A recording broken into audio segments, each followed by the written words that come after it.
Hello friends, আমি সুপ্রতীক। তোমরা দেখছো সুপ্রতীকের জলবাগান।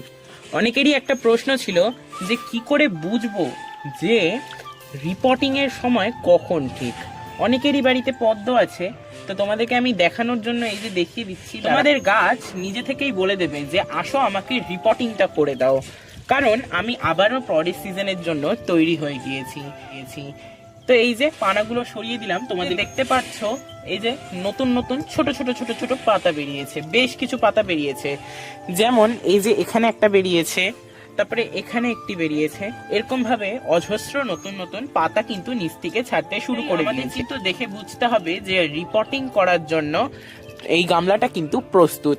এছাড়াও আমাদের যে এই হাতটা, এটা এক সাইড দিয়ে আমরা যদি এই গামলার একদম ভিতরে ঢুকিয়ে দিই, তাতে আমরা কিছু মোটা মোটা অংশ যদি ধরে দেখতে পাই যে কিছু নিচে হয়ে আছে এবারের মতন, তাহলে কিন্তু অনায়াসে বোঝা যাবে যে হ্যাঁ, এটা কিন্তু রিপোর্টিং এর জন্য তৈরি। নিচে কিন্তু টিউবার হয়ে গিয়েছে। যেমন ক্লাইমেট চেঞ্জ, ক্লাইমেট মানে এখন সাধারণত শীতকাল যেতে শুরু করেছে, অনায়াসে রিপোর্টিং করতে পারবো।